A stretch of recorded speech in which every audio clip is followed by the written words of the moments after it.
Good afternoon and welcome to today's Ticket to Work webinar, Presenting Your Best Self to Employers. My name is Jamie Pendergraft and I'm the Director of Communications and Outreach for the Ticket Program Manager.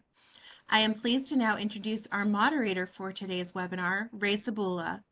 Ray received his law degree from the University of New Hampshire's Franklin Pierce School of Law. He spent 23 years providing legal services to individuals with disabilities in their interactions with Social Security, and then became part of Cornell University's Work Incentive Support Center.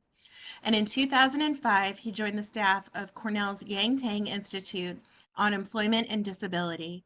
He now serves as the Program Director of YTI Online, that is Cornell's Work Incentives Practitioner Credentialing Program. And with that, I will hand it over to Ray. Thank you, Ray.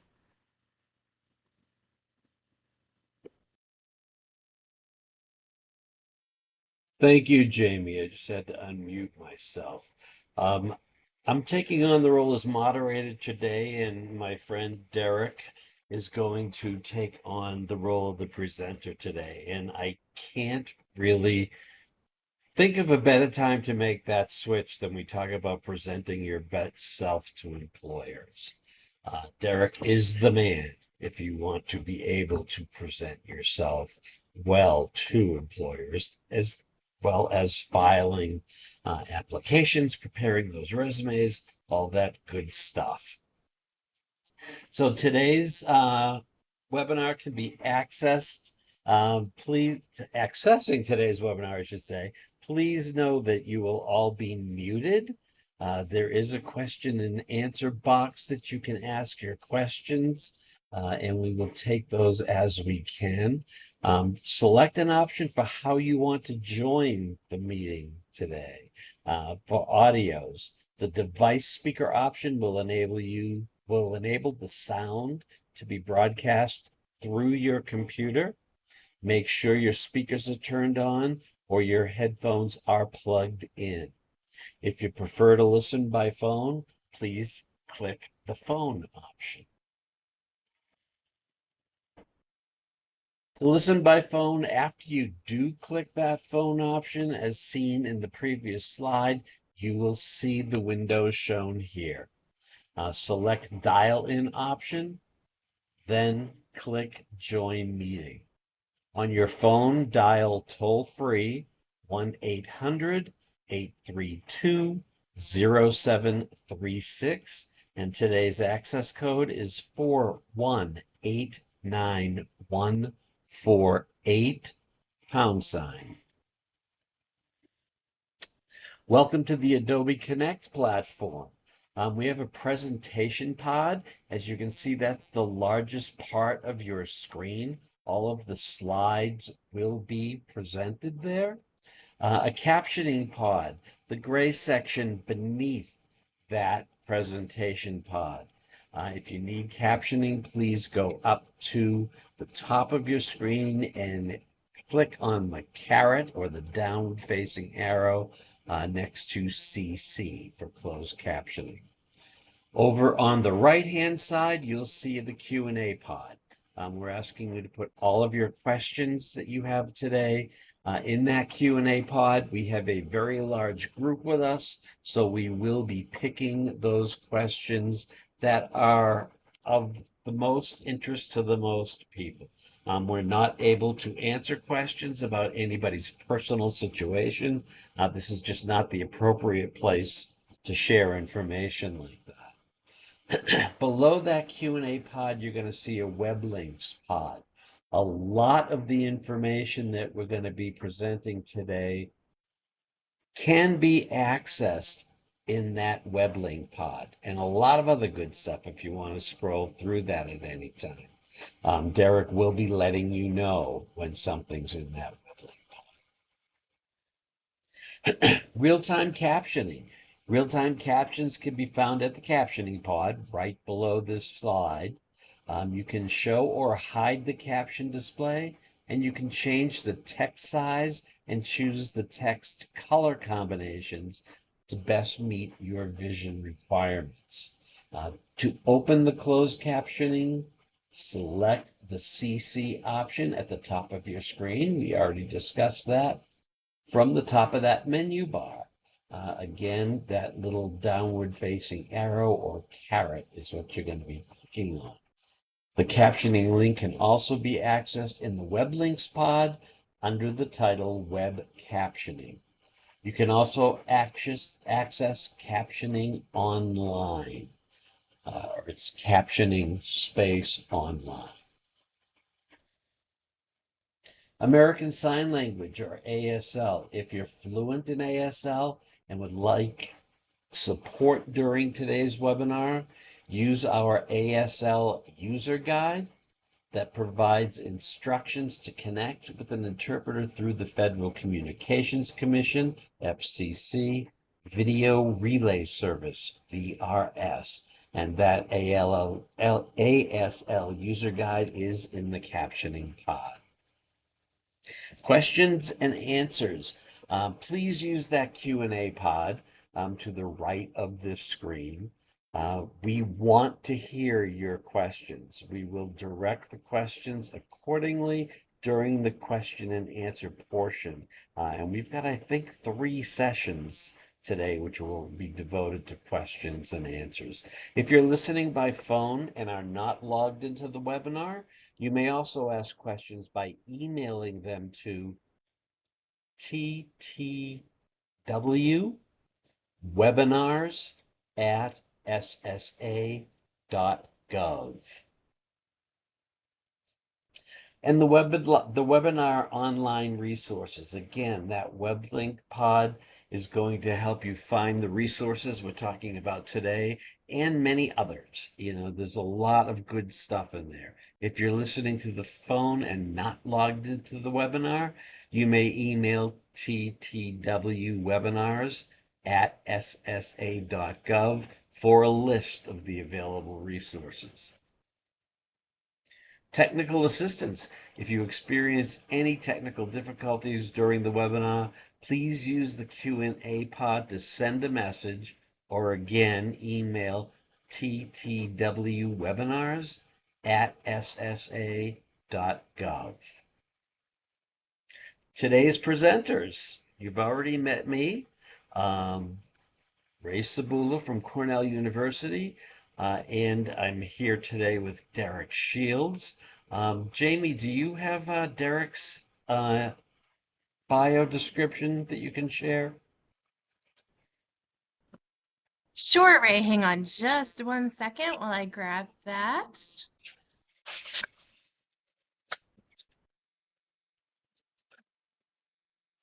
Please bear with me for a moment. So Derek Shields joins us today to talk about presenting your best self to employers. And as someone who actually personally works for Derek and has known him for going on 20 years now, I wholeheartedly agree with Ray that he is the person for this job. So we'd like to welcome Derek this afternoon. He has nearly 30 years of experience in disability services and currently Senior Employment Network Development and Training Manager for the Ticket Program Manager. With a master's degree in management and disability services, Derek also serves as president of ForwardWorks Consulting and as advisory council co-chair of the National Disability Mentoring Coalition. I'll now turn today's webinar over to Derek. Welcome, Derek, and thank you, Ray.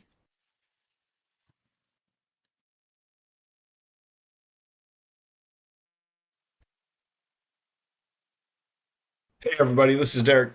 Yeah, so our agenda topics today, we have 4 of them, and I'm delighted to be with you to talk about presenting your best self to employers. We're going to start out with an overview of Social Security's Ticket to Work program, followed by 3 sections really designed around that title topic. How do we create successful application materials, like Ray was saying? Those are your tools that provide that first impression. So I'm going to go through some recommendations for building great resumes, designing great cover letters, and also thinking about online portfolios. How do you present yourself outside of a resume too? Then we'll switch after a Q&A break to preparing for an interview and give you some tips there. And we'll have a second Q&A, and then we'll come back and finish up with who can help you present your best self to employers, and that's covering the employment team members that are available to ticket eligible beneficiaries. So I'm looking forward to diving into those topics around employer facing content. But to kick us off, we'll turn it back to Ray to cover the Ticket to Work program. Right?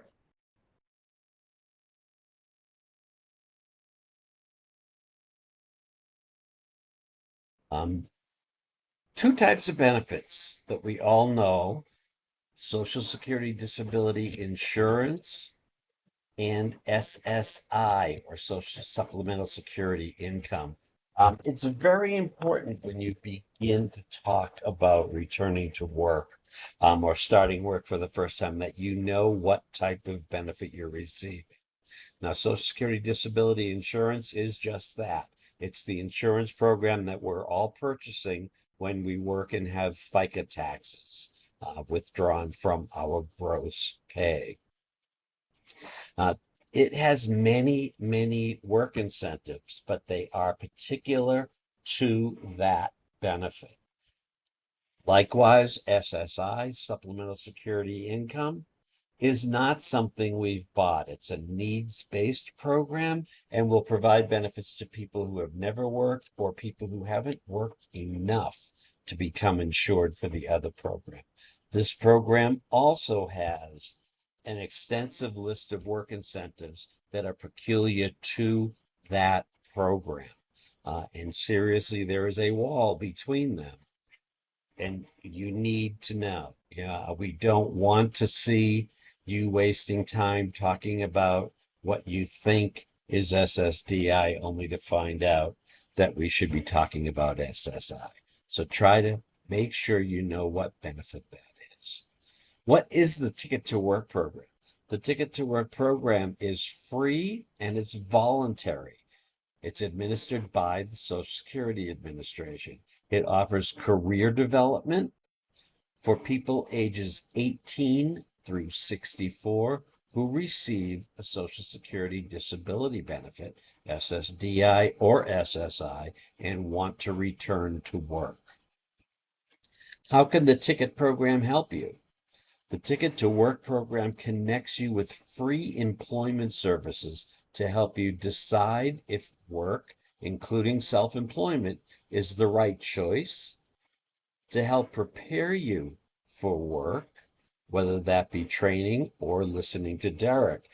Get your resume together, how to interview, what questions are you going to ask?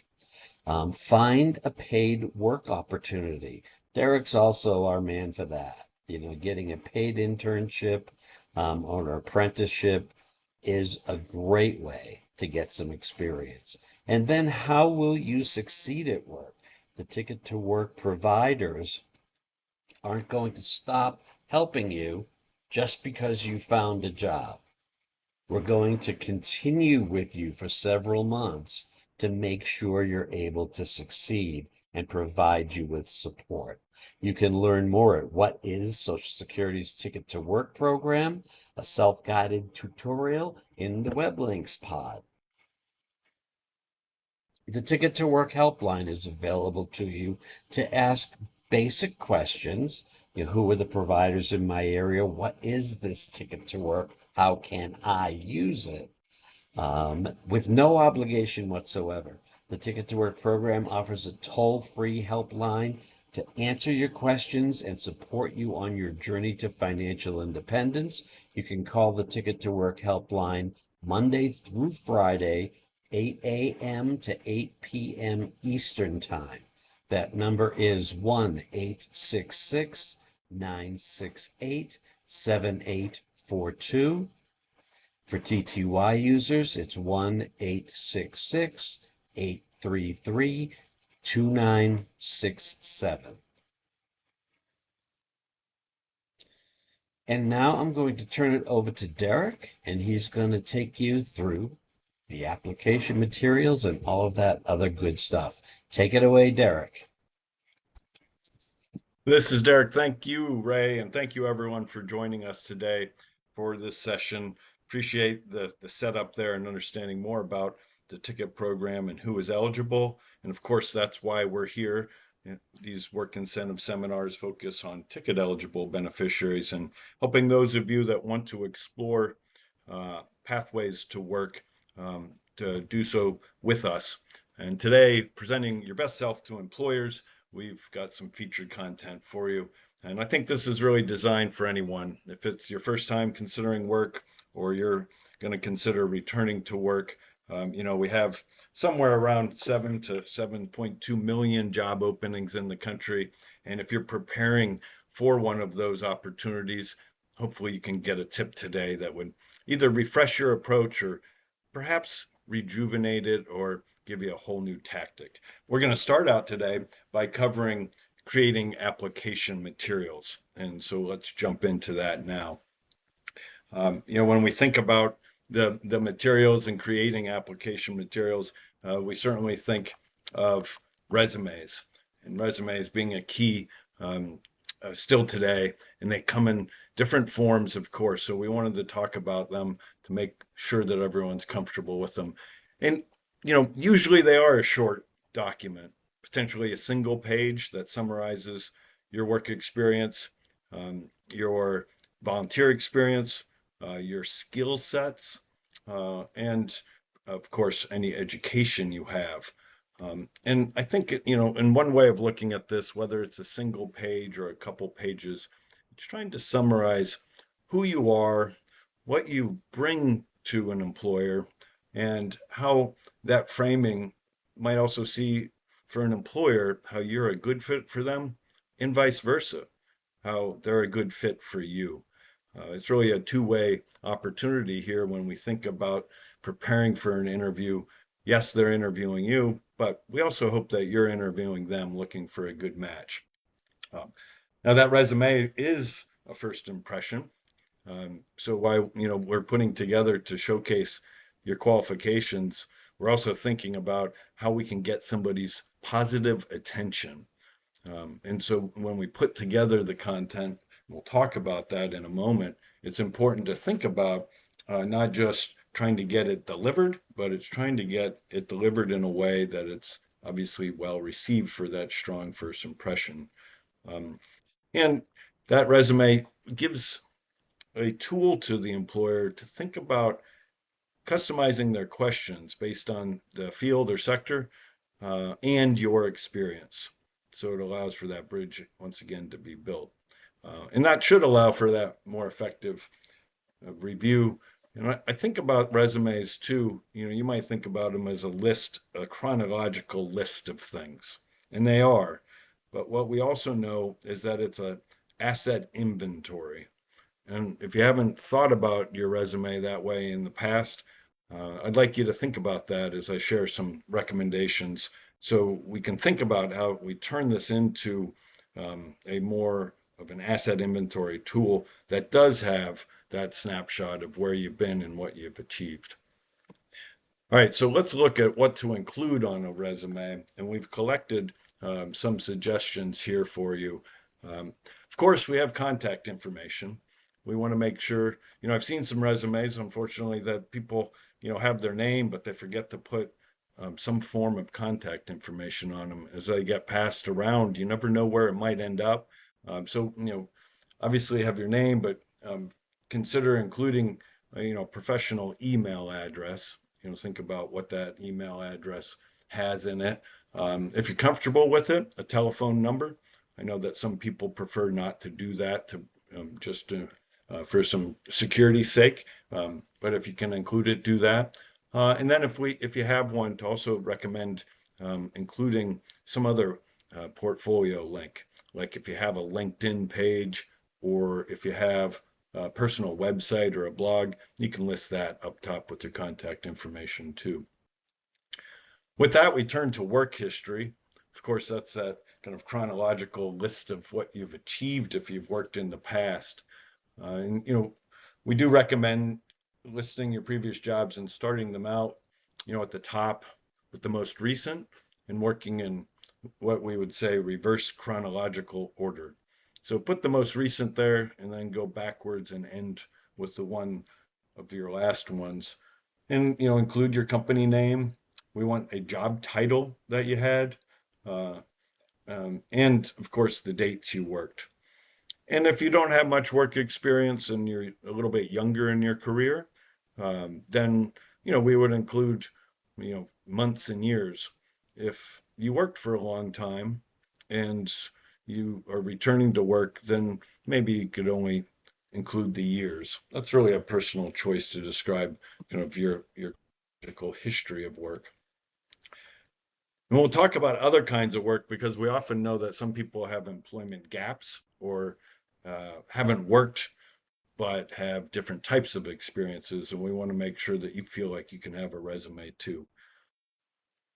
The next section we have listed here is education, and I'll put certifications right with it because depending on the field you're in, education may be important, or a certification might be more important. So depending on what you're looking at achieving inside of a specific industry or sector.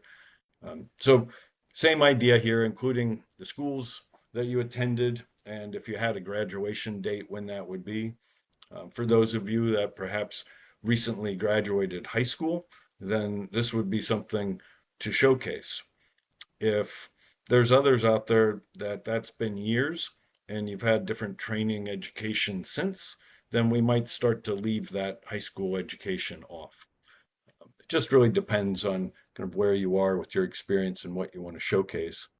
And for some others, it could include classes or tracks that were part of a community college education or potentially a vocational tech training program. So think flexibly here. If you don't have a bachelor's degree from a four-year institution, that doesn't mean you're not capable. And what we want to do is showcase what training and education you have and how that's connected to your skill sets that the employer seeks. Remember, an asset inventory is looking for your strengths, your skills, and your experiences that could come from work or education, but it can also come from just lived experience. So be flexible with yourself there. An example here is if maybe if you were in the medical field and you used to be a technician, I would encourage you to go ahead and put in that that technician certification. Maybe you're a radiologist tech, and then you had stoppage in your work career. You could have had that without getting a formal degree. But if you're returning to the medical field, that certification, even though it lapsed, would be critical to show to a potential employer. So whatever you worked hard to do, make sure you include it. Next, we have this line here: tasks, results, or goals met in each position. So frequently you see on your resume, where you worked, your title, and the timeline, and then underneath that, a list of bullets. And that's where this comes in: tasks, results, or goals. Employers really like to know what you did with your time. And when employers can read that story in more than, answered telephone calls or delivered mail, and they get more out of it that said, well, what was the volume of work done in the time frame that it was done and the quality level that it was done, they start to get a better sense of, did you meet the position's objectives? And do you know how to talk about it outside, kind of that first level description? So like if you were a customer service associate, maybe you were working at a store or perhaps like in an inbound telephone sales position, could you say answered 500 inbound calls per week with a 98% proficiency and received the President's Quality Award? Well, that's a lot different than saying answered customer telephone calls. And so I would encourage you to look at how you're saying your tasks and framing them with the kind of the volume of the work and also, if possible, the quality of the work. That's a lot more interesting. And if you can do that, it might tell a slightly different story for folks. Now, I know there's some of you out there that are saying, well, I haven't worked before in a traditional employment setting, and I perhaps feel like my resume, I have a hard time filling my resume with enough content to be competitive. And this is the case, of course, for some folks. And I'd really encourage you to rethink any volunteer work that you've done, community service, or perhaps, supporting through a community church. Different community needs is a great way to develop skills, and you can showcase where your assets have come from through that volunteer work. So examples could be something like if you volunteer for Habitat for Humanity a couple times a year, and you've developed some carpentry skills because there was another guy that was there that had you be an assistant, and now you know how to do a couple things like, I don't know, install ramps or frame a wall. Well, you didn't get training in that, but you did have a mentor in a volunteer position, and you could frame that as developed experience. Or perhaps you were, involved with like a Big Brothers Big Sisters. These volunteering opportunities allow you to demonstrate time management skills, and potentially, a list of others that maybe aren't coming through your work history because you don't have enough exact work history. So think about that. The next one, useful job related skills. This is really what I've been getting at with all the description around the asset inventory. So if you're thinking about a position and you're thinking about customizing a resume for that, application for the position, and they're looking for specific experiences, you're going to know what those are, and you're going to be able to think about, well, where did those experiences or skill sets come from? Do I have technical skills? Do I have writing skills? Do I have those time management skills?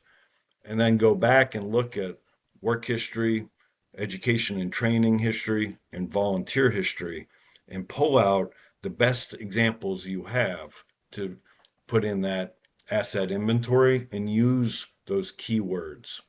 And keywords would be specifically the skill sets that they're looking for. That's where you want to build your one-to-one match and showcase your asset inventory. And the last one, awards, honors, and work-related achievements. I think by this point, when you're on your resume or you're telling your story, sometimes it's challenging. I was brought up, my grandmother told me, well, Derek, that's not good, you're bragging. So I was brought up in a generation where we weren't supposed to brag, and now we're telling you on your resume, go ahead and brag.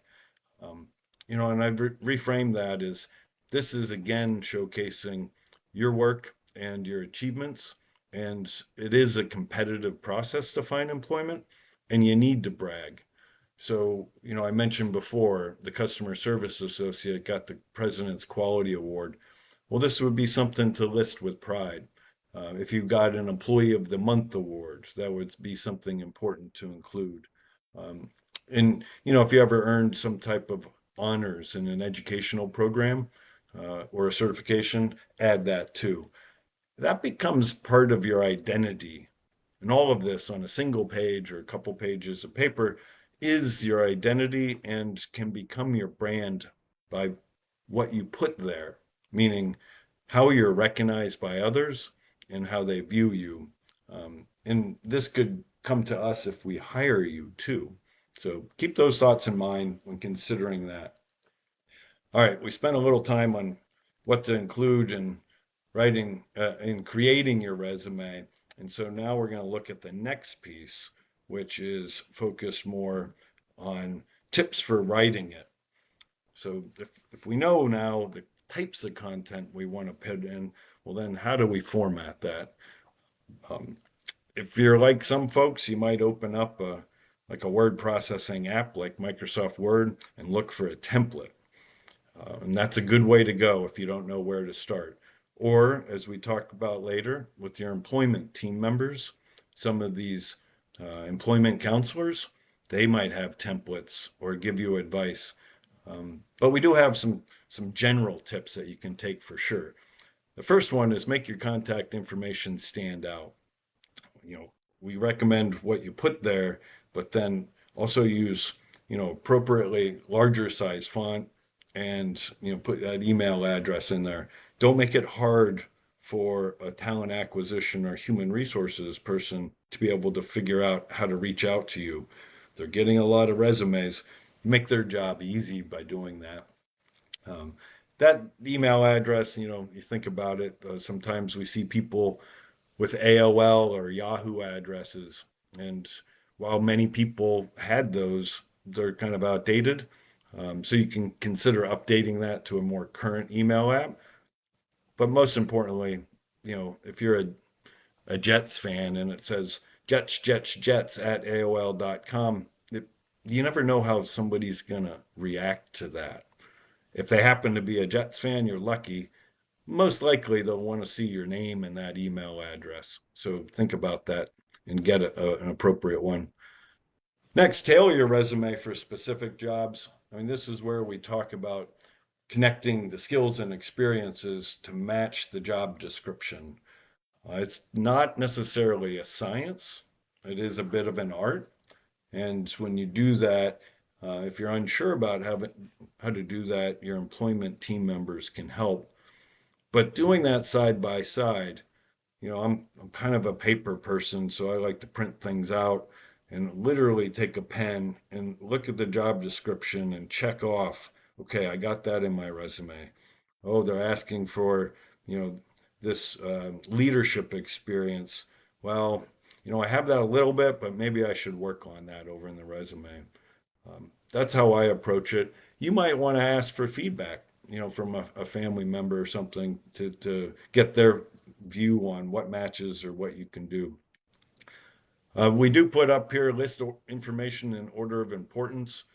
We know that the volume of resumes out there can be inundating. There's a lot of email and resume and application traffic going on. So we want to make sure if you only have, a certain amount of time, that you're going to get the person's attention. So elevate the most important. Is it work history? Is it skill sets? If you're looking at a technical position, is it your technical skill sets and certifications? Drive those right up there. And our last recommendation here is, kind of showcasing the day and age we're in, referring to applicant tracking systems. If you're not familiar with those, most larger companies are using these today, and thinking about how to make your resume friendly for these systems that receive and in effect become a database of resumes. If you want to get screened in to a company that uses an applicant tracking system, you need to make sure that you have the required information that they've asked. You want to make sure that you don't have errors, meaning spelling typos or other grammatical issues, because the systems can search you out instead of in. And you want to make sure that those key skill sets are in there. So when we say keywords, think of the applicant tracking system. They're looking for somebody with these skill sets, and did I put those as keywords into my resume? Because then the tracking system's going to be able to be filtered by perhaps work experience, perhaps education, but importantly, those skill sets as keywords. All right, so following these tips for writing the resume, we make a strong impression and you increase your chances of landing that interview. And with that in mind, then we say, well, what else is part of those application materials? And we come to cover letters. And perhaps they're not as critical as the resume because they're not a filter in the applicant tracking system. But it is another opportunity for you to pass along some really important information. It does help you introduce yourself and persuade the employer to have a deeper look, meaning let's check out the resume. I'm intrigued. So think of it as a bit of a top sheet to that resume. And when we have the ability to, put it in, it might not be required. So I would recommend going the extra distance. If it's optional, still send one.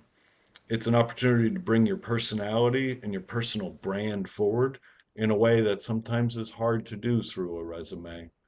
And it can help set you apart from other candidates bringing your story and the company's story together. And I think that's what we're looking for here, a chance to build that bridge. So let's now look at some ideas for writing a cover letter and some tips around that, like we did for the resumes. So we have a few listed here, 4 listed, and I'll comment some on each. So researching the company so you can show how your skills and values align with theirs. So 2 things there. What's my skill set match?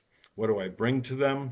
And then what do I have in terms of values that align with theirs? So how do you do that? You can visit their website. You could also look at some news articles, either their own press releases or some things that you can find in other news coverage. If it's a smaller entity, though, maybe that's harder. They have a website, but it's small. Or, they're in a community and you're looking to be a salesperson at a local retail shop or a service person at a local store. I recommend looking in apps like things like Yelp, sometimes even Nextdoor. You can get a lot of reviews and understand a company or an employer's reputation through those tools. So something to think about. You can personalize your cover letter, of course, for each job. Try not to use a generic version, but refresh it each time. And if you can address the hiring manager directly, that's great. It's not always, available to do it, but it can make it more customized and personal. And last, emphasize your skills and experience. And in doing that, explain how those align well with the job. And again, that's that bridge building work, and it could be the more challenging work, but if you put your effort to it, it's going to get the attention of the employer. And those steps can, once again, help your cover letter stand out in making that positive impression. All right, when we think about what to include in it, a well-structured cover letter includes several things, and I've been mentioning them, but you got your contact information again, your name, your email, potential mailing address, and those optional items like LinkedIn or the portfolio link. So they're repeating. Remember, your cover letter might get separated from your resume. So think about that and make it findable so they can come back and find you. We want the recipient's information, like the hiring manager or the title of the company, maybe a position. They call it a job requisition number in some larger companies, but maybe it's just a title of a position for a smaller organization. And then an introduction that briefly states who you are and the position you're applying for.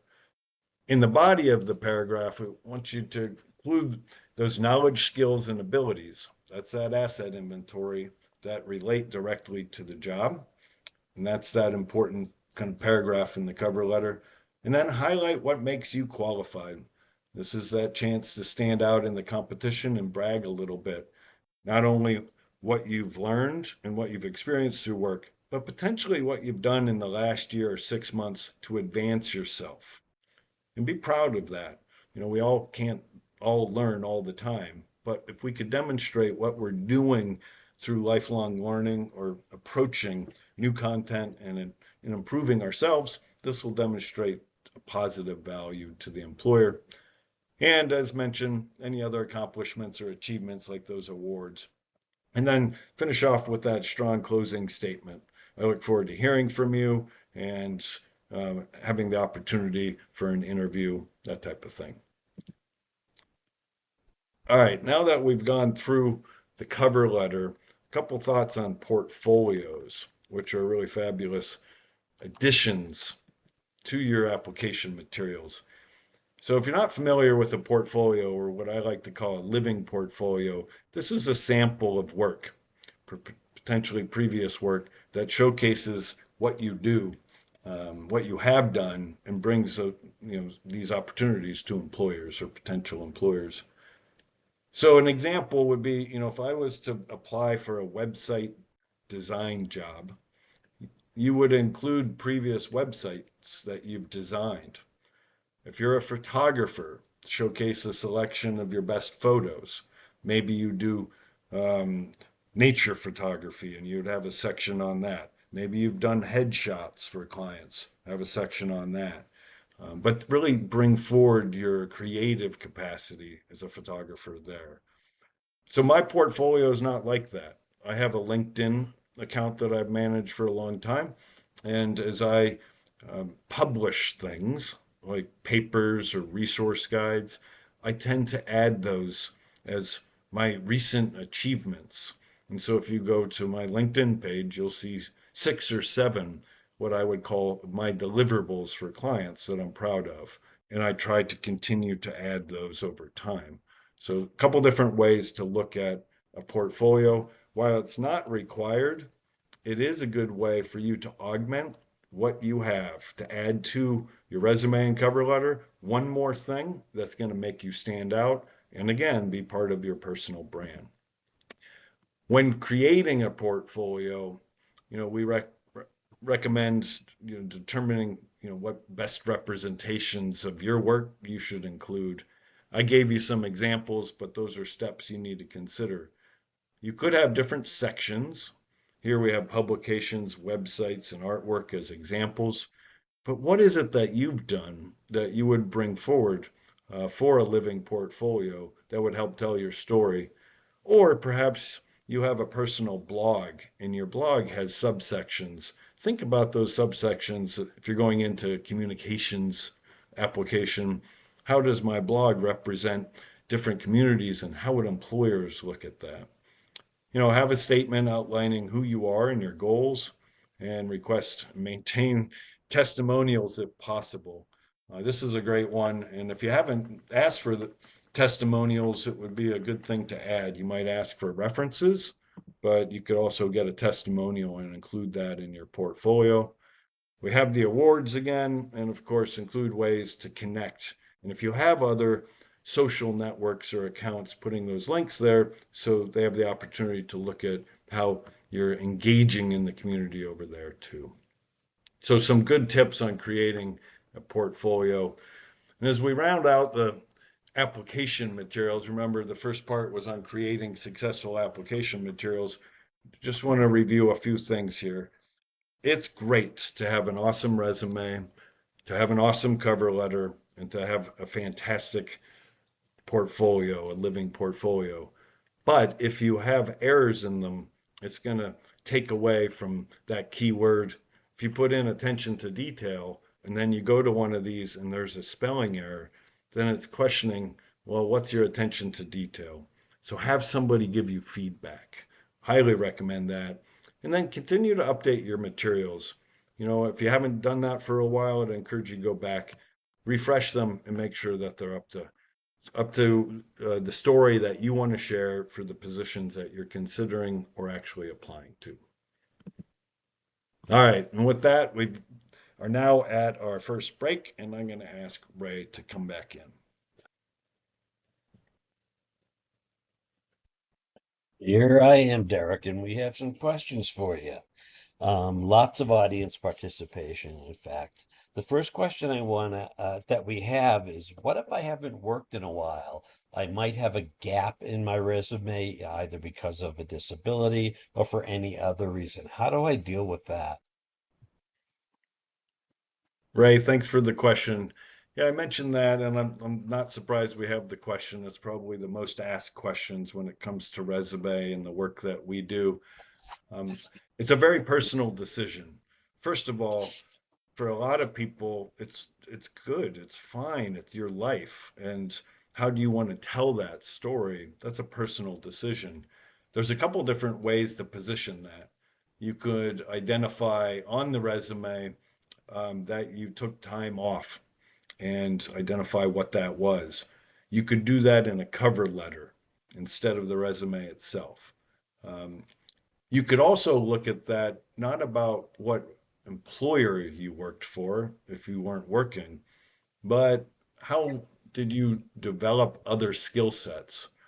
And in doing that, you create a reverse chronological resume that blends together potentially education and work and volunteer experiences. So rather than separating them by those three, as individual sections, you can make a reverse chronological resume. It's a good way to filling in gaps of time with other types of ways that you've gained skills and assets. Somebody once, was had a job, had an injury, but was able to be at home and take care of younger siblings. Well, that in effect babysitting gave new skill sets for that individual. And so caregiving responsibilities could be reframed in gaining new skill sets. If I had to use certain apps for time management, I could put that in there. If I was responsible for engaging with all their scheduling for those siblings for different appointments, then I was in effect doing communications outreach to other community members. So there's a lot of things that you could put in there. Um, the idea here is to emphasize transferable skills rather than I had time off from work for whatever personal reason that might have been. So again, that's a personal decision. We would encourage you to work with the Ticket to Work service provider and going into the details on that, and we'll tell you how to find those later today. Okay, thanks for that, Derek. Some good information there. We have a very specific one that's come in concerning gig workers. And the question is, how should gig workers or 1099 contractors list experience on a resume? Should we use a comprehensive history or a project or task-based CV? Curriculum vitae or curriculum, highlighting deliverables instead of standard resume bullets. This is Derek. Thanks, Ray. And that's a fantastic question, and it's one that we see a lot more now. Um, you know, it's not a one size fits all approach. So it really depends on the position that you're applying for. Um, so if you've had a gig based or independent consultant type approach to work, and the employer is seeking that, then it would be a good match. If you have, so you would get into more of a lengthy resume. There's also an approach to do both. You could have a shorter resume with a description of the work in your cover letter, or if you had a living portfolio, go there for the detailed list. So you could choose one of the three to put in the expansive list of the gigs, when they were, what you did, and if possible, the positive impact of that, effort. But they don't have to be in all three. And I would choose one that you would feel is right for that representation. Um, if possible, you could also include a testimonial or reference from one of those gig-based customers, especially if you're looking at applying to a similar type position going forward. If it was successful for you, and it sounds like it has been for some, don't go with just, oh, I did it once or twice. You could put a section in your resume that said independent consultant for, let's say from 2020 to 2024, and then put a sub bullets with some of the customers and some of the functions you provided to them. You could roll it up as I was an independent consultant for a while, and here is that section of time. So a couple different ways to do it. If you're proud of the work, I would definitely include it somewhere. It's part of what you bring to that employer. And what I just learned is that you have flexibility to meet different needs of different clients, and you probably can handle stress well if you're bouncing from a gig to find your next income. So it tells me a lot if somebody was able to do those things. I'd want to know that as an employer.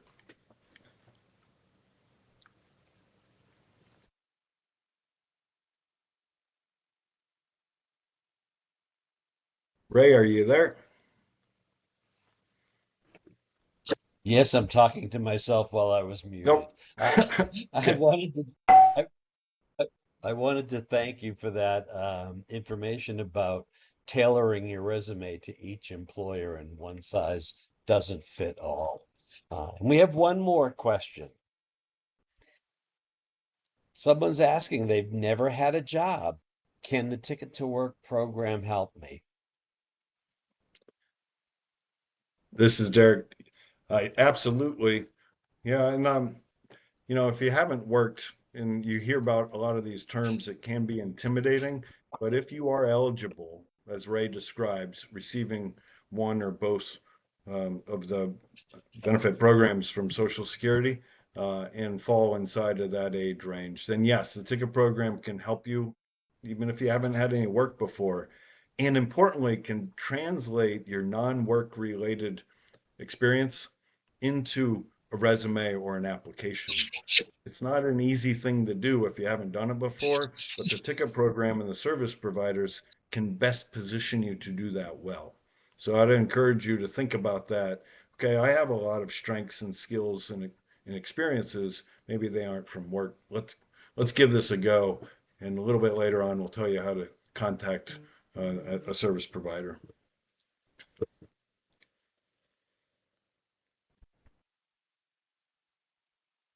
Take us through some more information. Excellent. Okay, right. Well, thanks for that, and I'll be back to you in a little bit for our next Q&A round. With that, we're going to turn into preparing for an interview as our next section. This is the opportunity to showcase the qualifications and really your enthusiasm. I know sometimes it's hard when you're nervous going forward into these things, but when employers are out there looking for folks, they're looking at who's eligible for this position, who's qualified for the position, and who's going to fit with us the best. And sometimes that is part of that, personal brand or how you match with the values of an organization. So let's review some tips now to talk about how to make that positive impression in an interview. And, so we come back to research again. I talked about researching before a couple times. I'll bring it up again. When you're writing a cover letter or a resume, you need to think about, how do I connect in and how do I make it through the sourcing pipeline? There's competitors out there. That research will help you. Now we've made it to a milestone. We've been either recommended for a screening, like a virtual contact for a quick call, or a more detailed interview. And so when you think about researching an employer, it's really an important step, and it shows you have genuine interest in being there. These online platforms that are out there from companies that collect applications and resumes, it's really apparent as an employer when somebody's just throwing out 500 resumes. Nothing's customized. There's no thought nor care about what the employer is seeking. It's just throwing out there and hoping that one of them will stick. So when you think about the research, you're also thinking about trying to stand out, and that's going to help be a differentiator for you. To do that, you need to think of the mission, vision, and values of the company. What are their successes? And what are their challenges? Because they're looking for people to help them meet those challenges. That will get to these other things, that we have listed here. The interview questions are specific, and if you have that research in place, you're going to be able to answer with confidence what you know about the company, why you want to work there, and what, importantly, you can bring to them.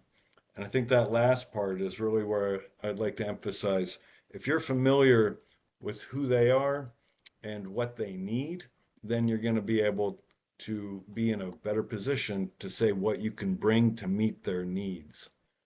How do you find that out in research?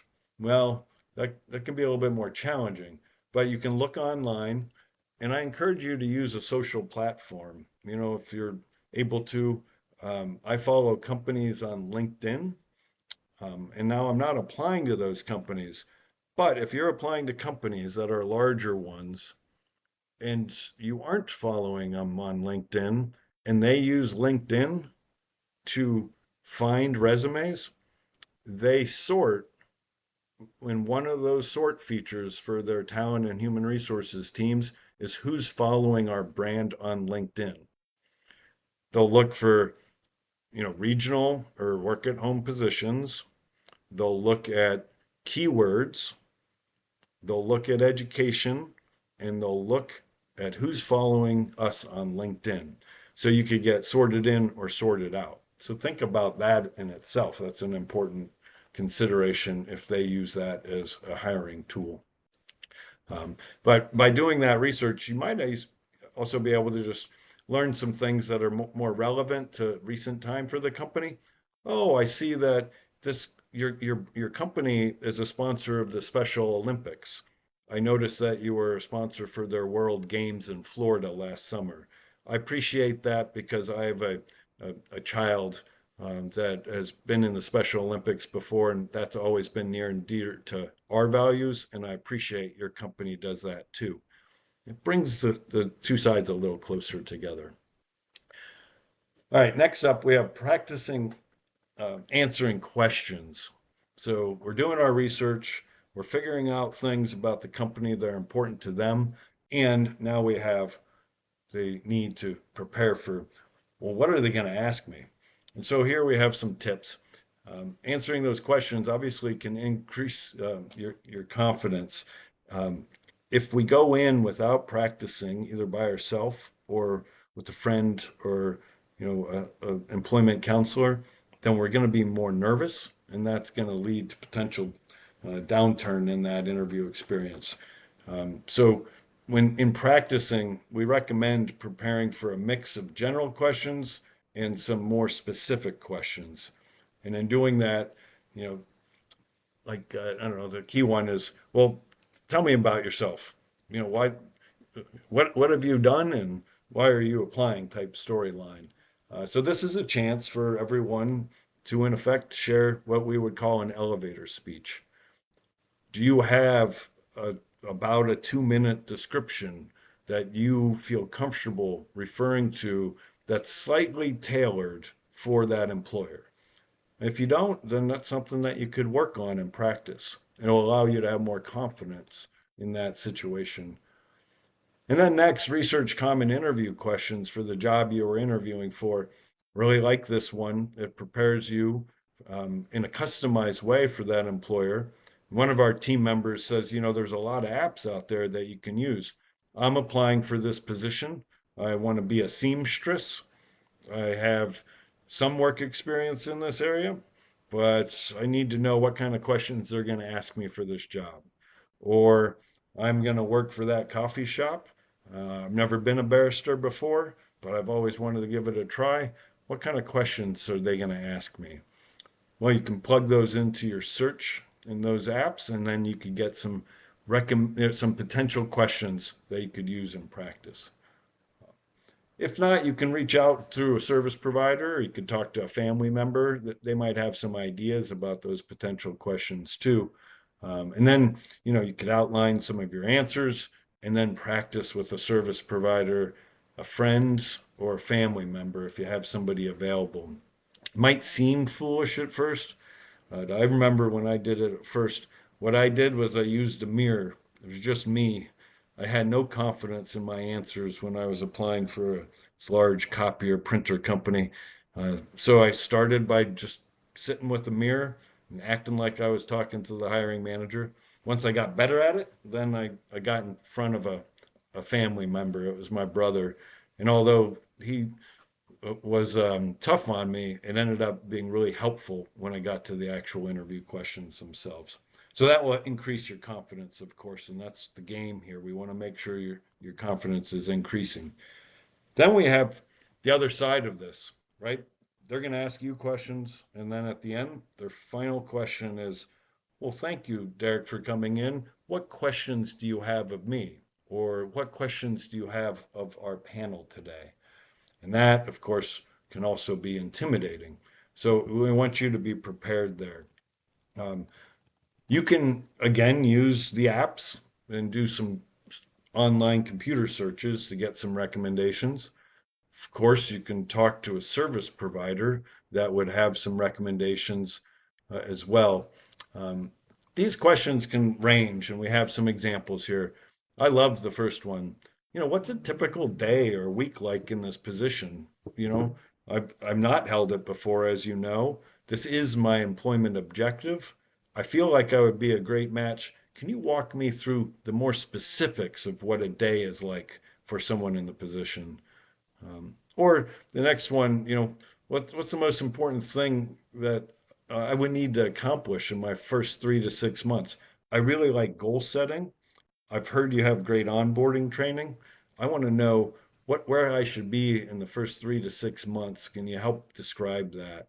Um, and then others, a lot of time people have been in a career for a little bit longer. What's your favorite part of working for this employer for so long? Is a good one, or what's something about your work in this employer or organization that many people don't know about? It allows them to reflect and give you a little pointer back. And the last one, what are the next steps in the hiring process? And that's an important one as well, because it will allow you to address things like, are there second interviews at the point of offer? Will we be discussing benefits, or can we learn a little bit more about that now?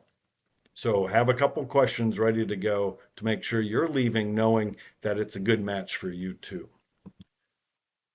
And we have our recommendations for dressing for the job.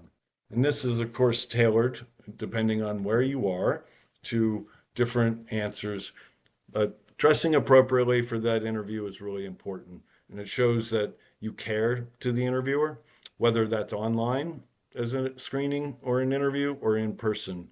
And, as these jobs vary, if it's an office or professional job, thinking about a suit or a blazer or a nicer outfit that could be necessary. If you're in more of a traditional blue collar job, such as a welding job, an outfit might be a more appropriate for the gear that's on site. If you don't know, you can ask a service provider or you can ask the person you're interviewing with. Might feel a little risky, but you want to make sure that you're appropriately dressed based on the environment that you're going. And, it is important no matter where you're going, make sure you have clean clothes.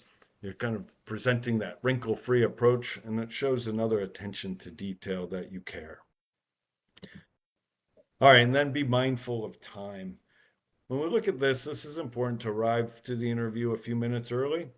I used to have a saying. I worked for the U.S. Department of Defense for a long time, and if you weren't early, you were late. And normally, if you were early, you also had a chance to do a little pre-networking. It's a great opportunity to learn something else about potentially who you're going to be interviewing with, or about the company that might not come up in the interview. So if that takes transportation arrangements, make sure you put those in place, for any potential delays along the way. We also want you to be respectful of the interviewer's time. Be focused on them. I've heard some stories about people bringing a cat to an interview or checking their telephone during the interview. Um, you know, Obviously, for some, these are inappropriate things, but these things do happen. Turn off your telephone, provide your complete attention to the interviewer, and really show that your focus is on that conversation and you're fully engaged. What we want as another skill to be demonstrated is that you do have attention to the communication and that you could be 100% present in the interview. If you're not able to do that, they might draw a conclusion you're not able to be 100% present during your job. So keep that in mind. And importantly, stay in touch afterwards. Follow up and thank the interviewer for their time. Time does cost employers, and you want them to know that that time mattered to you. Reinforce your understanding of the position. You can send an email if you have their contact information, and that when you're ready to start. And you could again reinforce any portions of an online portfolio or updates that you wanted to share since you were with them in the interview. All right, and with that, we'll wrap up this section with a success story. Ray and I love to share success stories with you. to showcase how others have gone before and hopefully motivate you too. Let's talk about Walter here. Walter and his success story with the ticket program. He was born with a developmental disability. Walter lives in upstate New York and had to work hard to acquire skills that came naturally to his peers. He did receive supplemental security income or SSI, and Walter always dreamed of living independently. And he set a goal to find work and wanted to buy a house and earn an income. And so he was transitioning out of high school, and his counselor at the high school referred him to his local employment network through the ticket program to help him develop those skills that he needed, like a lot of these skills we were talking about in this session. And then Walter worked with the EN, the Employment Network, and created an individualized work plan with his career counselor. And in the plan, he identified short and long-term goals. He set the goal to improve his soft skills, and this is where we connect. He needed to improve understanding of professionalism, proper dress, timeliness and time management, following directions, and appropriate times to communicate or when we're going to engage. And after working on the skills, he was able to work more hours and gain more responsibilities. He started out as a position at Ithaca College. He was working part-time. He did well, he advanced, and then he got his dream job at Cornell University. That's also Ray's employer. And with that, he was able to work as a custodian full-time. And Walter said, for me, work is not all about the paycheck. It's about the other things that go with the job. I like being part of the Cornell community. Everyone is so nice. Now I get to go to work every day in a place where I'm comfortable, where I can be myself. So we applaud that for Walter. We also acknowledge, and he acknowledges, that having a job is giving him options that work and earning an income offers. He has private health insurance, a retirement plan, and importantly, Walter became the first person in his family to own a home. So congrats to Walter, and thanks to the Employment Network that supported him in making that possible. Okay, we're at who can help you present your best self to employers. And this is the final section before our Q&A, and then Ray will wrap it up. We've mentioned throughout this a lot of references to who can help you and the employment team or the service providers, and we want you to be aware of them. As you think about returning to work and possibly changing careers, you're going to have questions and need support. We all do. Connecting with the ticket program service provider can really help you develop that work plan, the individual work plan, with achievable short and long-term goals and steps to find and maintain employment. The ticket program service providers can even help you find the type of career you might enjoy and any transferable skills you have. A lot of these providers have employer contacts and relationships, so they're going to be able to hear your work goals and figure out how some of those skill sets, that asset inventory, may or may not transfer to specific employers and help you start to envision what that bridge to work can look like. All right, as I mentioned, there's different ones out there. There's employment networks and there's state vocational rehabilitation agencies. We call these ENs and VRs. Perhaps you've heard that before. The ticket program gives you access to a variety of service providers, ENs and VRs being two of those. What we want to do is just give you a little bit more detail on them in case you're not familiar. The employment team, the first one is the Employment Network. This is a private or public organization that has an agreement with the Social Security Administration to provide those employment support services to people who are eligible for the Ticket to Work program. And importantly, they're free. So those are, for those of you that are receiving SSDI or SSI and are age 18 through 64, you're ticket eligible and you can get free employment support services from these employment networks. There are also ENs that are called workforce ENs. There are many public workforce system organizations. We call many of these American Job Centers all across the country. There's almost 2,000 of these. And there's many of those that are workforce ENs that you could also work with, and encourage you to consider doing so. When you think of the employment networks, there's specific services and supports designed to help you. We've talked about, preparing your materials and preparing for the interview. And of course, that's here, but they can also help with that goal setting, in preparing those materials and the portfolio, along with connecting in, well, in the interview, how would I request a reasonable accommodation? Or should I request a reasonable accommodation during an interview? And talk to you about what's best for you as you want to disclose a disability or not disclose. And importantly, can many ENs have the ability to either provide benefits counseling or connect you to a benefits counselor that would talk about, as you start the journey of work, how work will impact your benefits. So a lot of great valuable services and supports there. State vocational rehabilitation, or VR agencies, also provide services.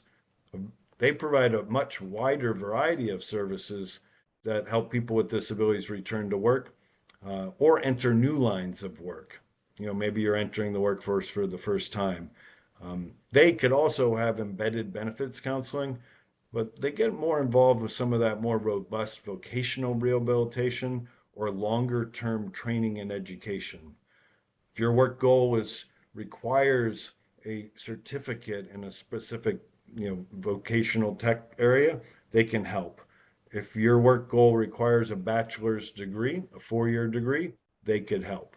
So you could receive services first from a VR, then from an EN. So a lot of good options out there for you to consider.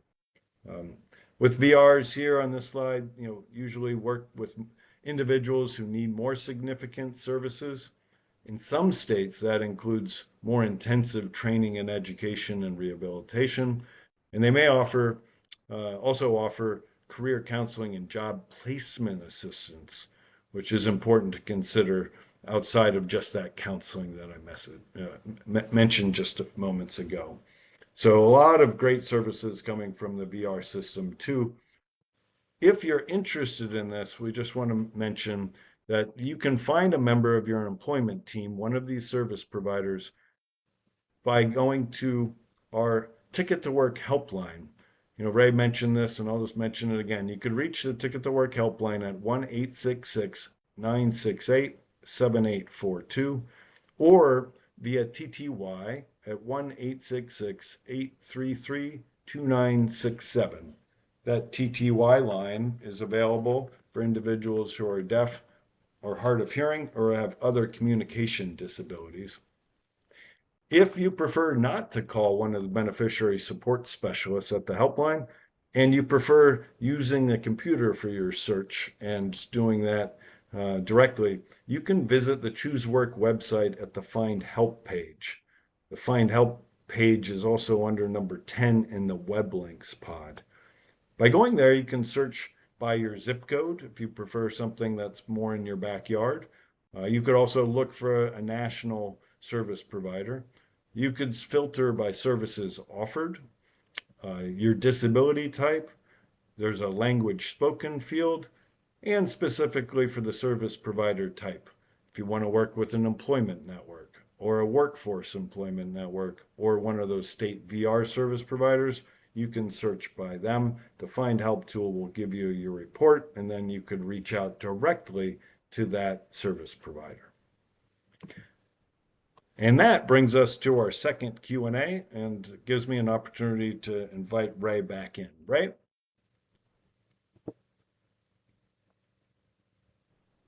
Hey, Derek. Thank you for all that great information. We've got lots more questions for you. One of them is, how do I research a company before my interview? This is Derek. Thanks, Ray. I mentioned a couple of these things, but I think it's important, and I appreciate the question. If somebody's asking it, there's probably others thinking it too, right? Um, I think the top ways of doing it are considering the employer, if they have a website, is there a chance that you could review and read about their history? Normally, a website will have an About Us page. Even for smaller companies or organizations, it will give an historical view. How was the organization founded? What was their original mission? And how did it evolve over time? So I'd recommend starting there. Look at the employer's webpage and check out the About Us area. Beyond that, you could go in a couple different areas to find mission, vision, and values. Larger companies, if you're looking at a very large company, might have something like a annual report. In fact, some of them have multiple annual reports. It gives a good chance to see, well, how's this company doing for potentially like shareholders in terms of return on investment? It also gives different sections like their values driven commitments. Does this company support the community? If so, how? And you might find connections between your personal values and that employer's values. Like that example of the Special Olympics. If that was something you saw on their website for their annual report and that was important to you, it might reinforce, this company is a place I'd like to be. Other times it's harder. You could do news searches. You could look on social media. Uh, I would also recommend if you're on a professional networking platform, search to see if you're connected to anyone working at an employer. An example is in LinkedIn. If you're in there, you could search your contacts and find an example of how to connect with somebody who's working there and ask them, would you mind having an informal meeting?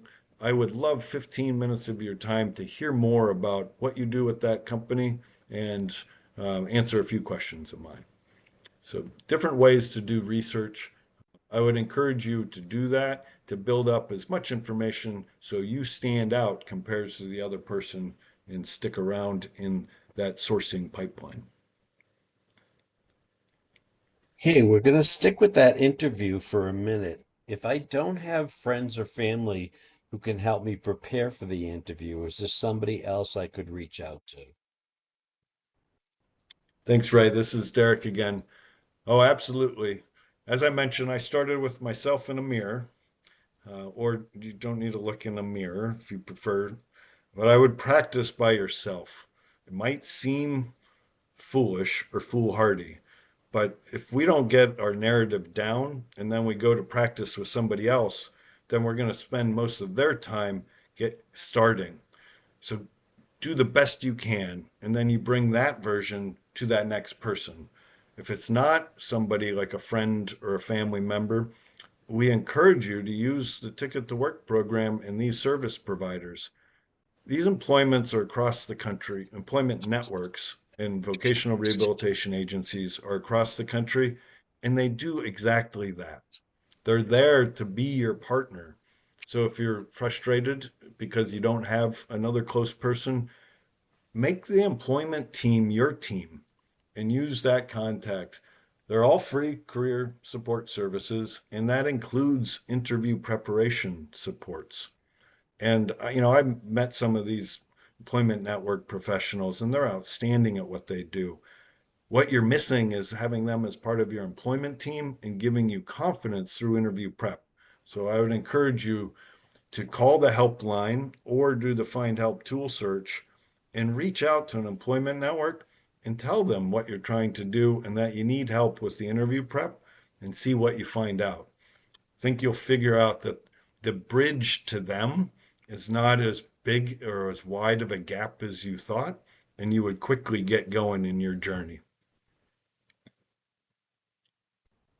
All right, thank you for that, Derek. We have another one concerning how far back does our resume go? How many years of employment should I list on my resume? Yeah, this is Derek again. It's a good one. I mentioned it a little earlier.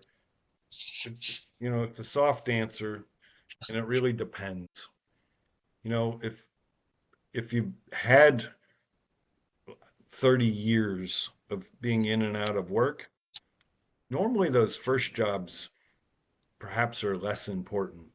So you might stop, listing some of them. That said, if you're looking at a position in retail and one of your first jobs was in retail, it would be really important to include that you had retail experience.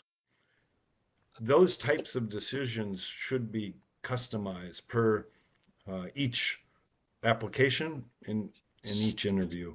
So when you're thinking about the resume and you're thinking about the variances, that's again why we'd encourage you to work with a service provider.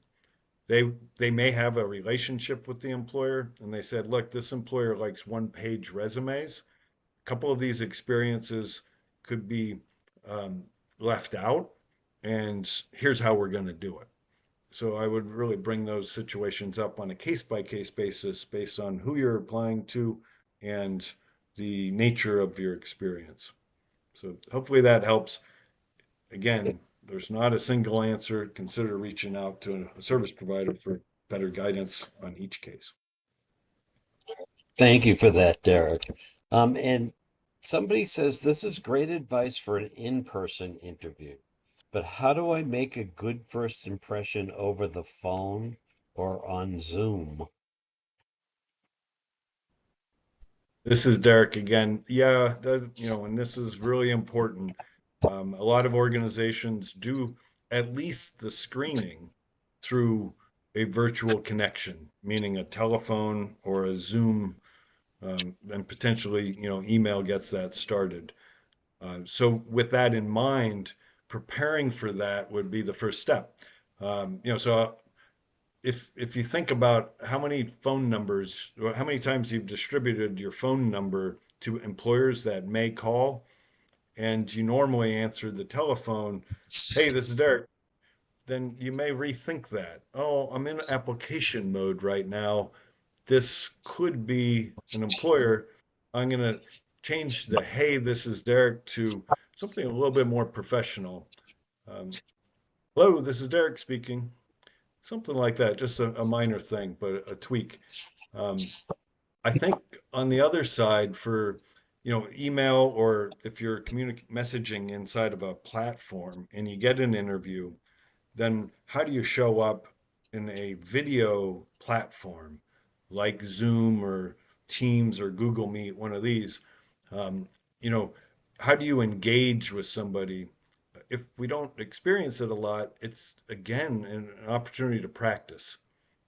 You could set up a short video practice session for that in advance. A couple tips I have. It's it's hard to be online and not be tempted to access a lot of notes. I work with a lot of employers, and employers actually have virtual screening tools that tell them if you're looking at them, if you are reading AI driven content, and they will filter you immediately out if their tool tells you you're doing that. So keep that in mind. Large companies are preventing hiring people that aren't answering on their own 2 feet, so to speak. So I would encourage you to, if you can, have eye contact through the machine, meaning you're looking right into the camera and acting like, if possible, you're making eye contact with the other side, and be your honest individual self. Don't worry about making the world's best answer. Make your best answer. You can connect through a video platform. And, if you make a mistake, ask for a second and say, well, let me think about my answer for a moment. It might draw an uncomfortable pause, but it also shows that you're willing to tell them, I need a moment. I'm going to gather my thoughts. And then when I do, I'm going to give you my answer. I've seen that done plenty of times on Zoom-like screening sessions, and the talent acquisition and HR professionals I engage with have no issue with it either. So just remember that. That's a great question.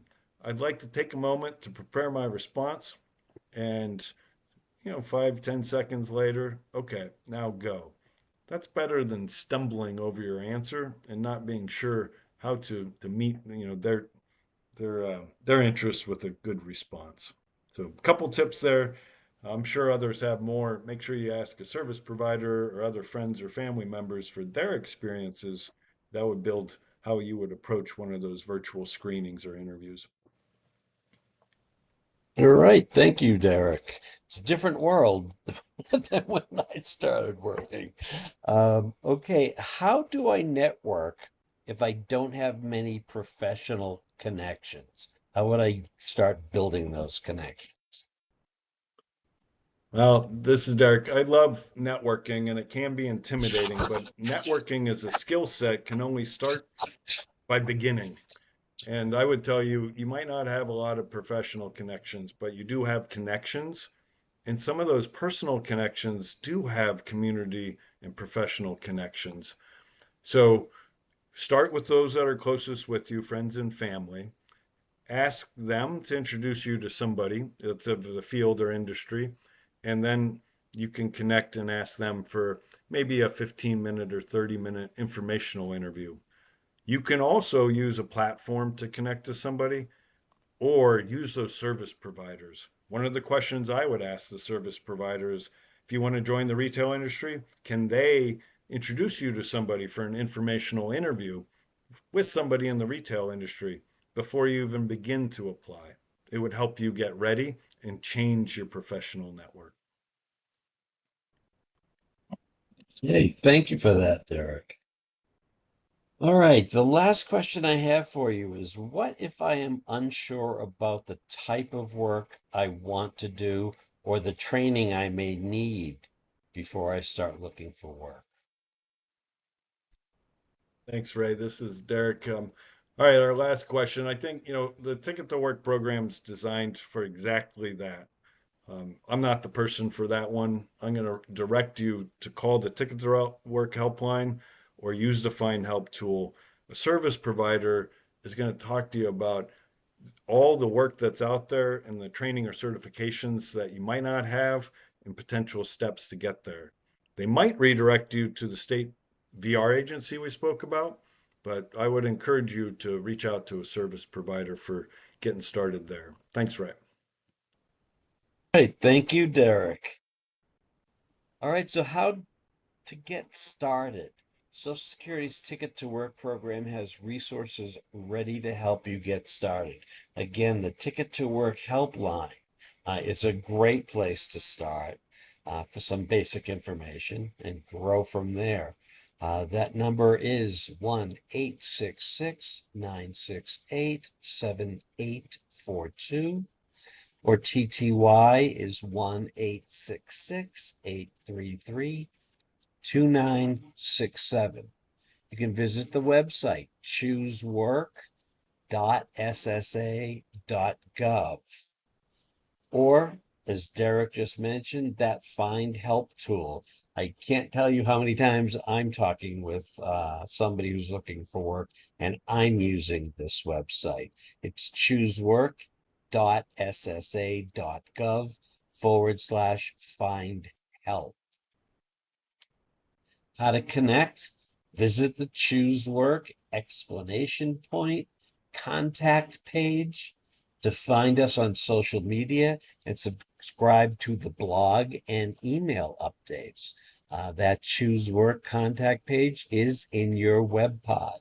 Opt into receiving text messages by texting ticket to 1-571-489-5292. Standard messaging rates may apply and you can opt out at any time. And finally, email us at tickettowork@ssa.gov. Okay, and to close out today, please join us for our next WISE webinar. What is the Ticket to Work? We're going to be talking with you again on June 25th, 2025, 3 p.m. to 4:30 p.m. Eastern Time. You can register online or you can call 1-866-968 7842, or TTY users 1-866-833-2967 to register by phone. And I want to thank Derek for giving us some great information. And I can assure you I'm going to be polishing up my resume real quick and maybe send it to Derek for a quick review. So I want to thank you all for attending, and see you next month.